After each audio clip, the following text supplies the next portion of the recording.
Good morning बच्चों। आज हम लोग हिंदी विषय में पाठ 21 सिखावन जो कि दोहा पाठ है, इस पाठ को पढ़ेंगे। यह पाठ जो है संकलित है और ये जो दोहा है छत्तीसगढ़ी में लिखा हुआ है।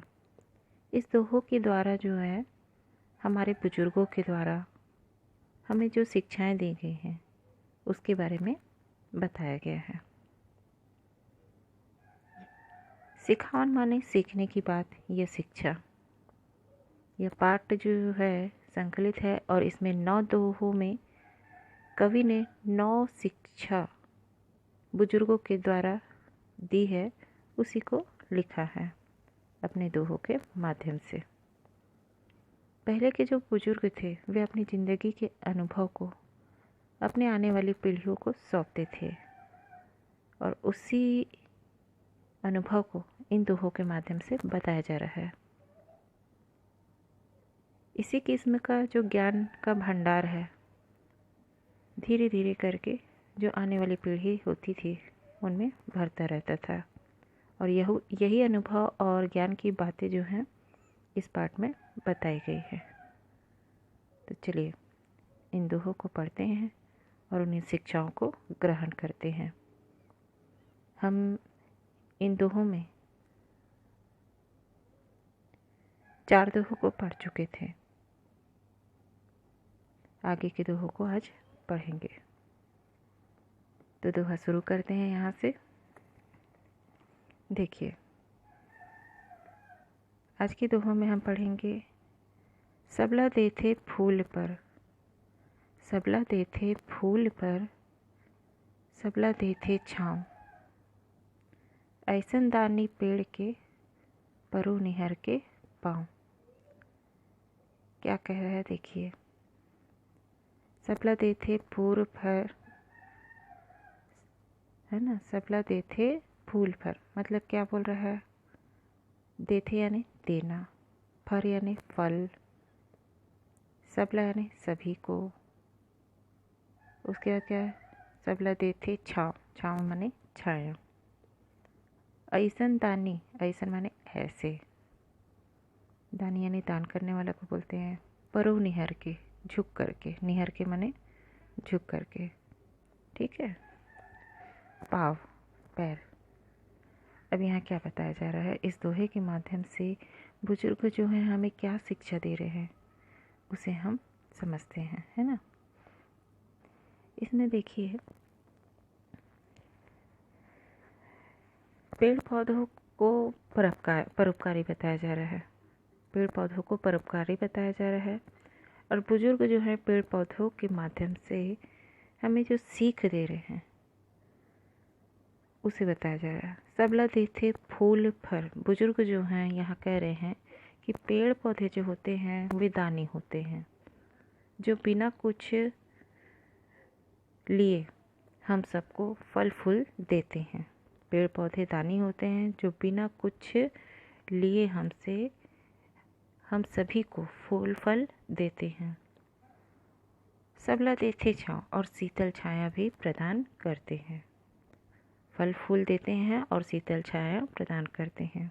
ऐसन दानी पेड़ के, ऐसे दानी पेड़ को, ऐसन दानी पेड़ के, ऐसे दानी पेड़ को परो निहर के पाँव, हमें दंडवत प्रणाम करना चाहिए। ऐसे दानी पेड़ को हमें दंडवत प्रणाम करना चाहिए।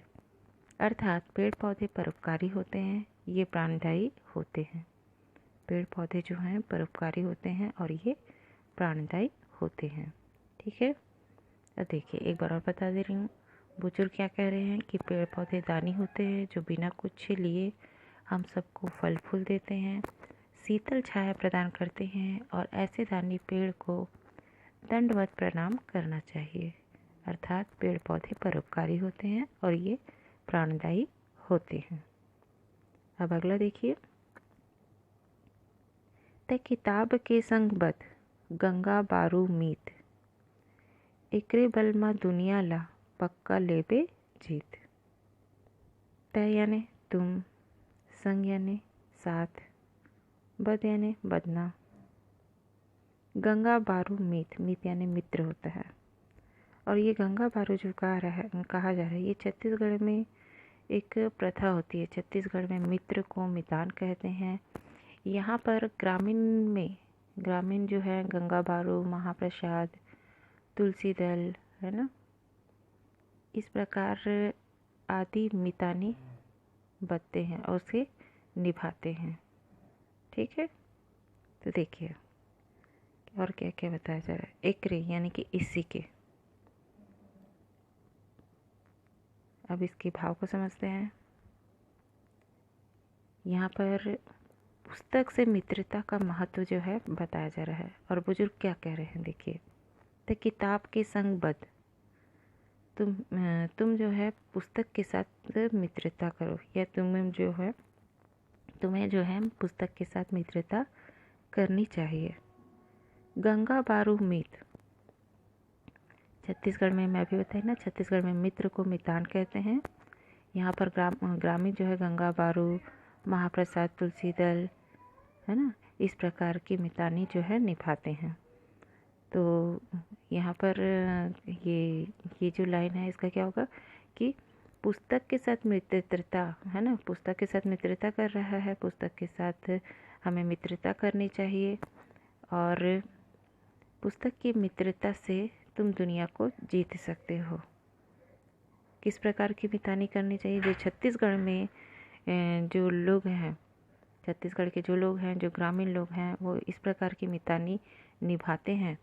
गंगा बारू मित, तो जैसे कि तुम किताब के साथ में मित्रता करो, और यहाँ के लोग जिस प्रकार की मित्रता निभाते हैं, वैसे ही मित्रता तुम किताब के साथ में निभाओ। और इसी के बल में यानी कि पुस्तक की मित्रता से, पुस्तक से मित्रता करेंगे तो पुस्तक में क्या होता है, ज्ञान का भंडार होता है। तो उस ज्ञान से तुम दुनिया को जीत सकते हो, उस ज्ञान से तुम दुनिया को जीत सकते हो। ठीक है, इसी के बल में तुम दुनिया को जीत सकते हो, अर्थात इससे अपने काम में सफलता प्राप्त कर सकते हो। ठीक है, फिर से एक बार समझा रही हूँ। छत्तीसगढ़ में जिस प्रकार से गंगा बारू ये सब जो मितानी बत्ते हैं और उसे निभाते हैं, वैसे ही तुम किताब के साथ मित्रता करके उसके साथ भी तुम इसी प्रकार की मित्रता को निभाओ। इससे क्या होगा कि तुम दुनिया को जीत सकते हो। क्यों जीत सकते हो? क्योंकि किताब जो होता है ज्ञान का भंडार होता है, और उस भंडार को जब तुम ग्रहण करते हो तो तुम दुनिया को जीत सकते हो और अपने कार्यों में सफलता प्राप्त कर सकते हो। ठीक है, अगला देखते हैं।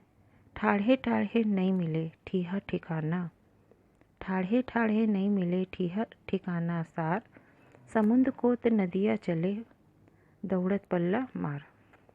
खड़े खड़े जो है, ठाढ़े ठाढ़े माने क्या होता है, खड़े खड़े, और ठीहा ठिकाना माने कि स्थान, समुद्र, नदिया नदी, दौड़त दौड़ना। ठीक है, अब क्या कह रहा है, लक्ष्य की प्राप्ति के लिए परिश्रम करना आवश्यक होता है।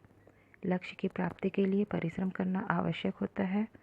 और उसमें क्या कह रहा है, बुजुर्ग कह रहे हैं कि खड़े खड़े मतलब यहाँ क्या, ठाहे ठाहे नहीं मिले, खड़े खड़े या बिना कुछ परिश्रम के, बिना कुछ किए व्यक्ति जो है, खड़े खड़े या फिर बिना कुछ किए, बिना परिश्रम किए व्यक्ति जो होता है, वह अपने लक्ष्य को प्राप्त नहीं कर सकता। ठीहा ठिकाना सार, वो अपने लक्ष्य को प्राप्त नहीं कर सकता। खड़े खड़े या फिर अपने मंजिल को प्राप्त करने के लिए जो है उसको अपने एक जगह खड़े रहने से उसे अपने लक्ष्य की प्राप्ति नहीं होती है। समुद्र को तो नदियाँ, जिस प्रकार नदी को भी अपनी मंजिल के लिए दौड़त पल्ला मार, जिस प्रकार नदी को भी अपनी मंजिल के लिए दौड़कर या बहकर समुद्र में जाकर मिलती है, बहुत बहती है तभी जाकर के समुद्र में मिलती है। अर्थात हाथ पर हाथ रखने से सफलता हमें नहीं मिलती है, उसके लिए हमको मेहनत करना पड़ता है।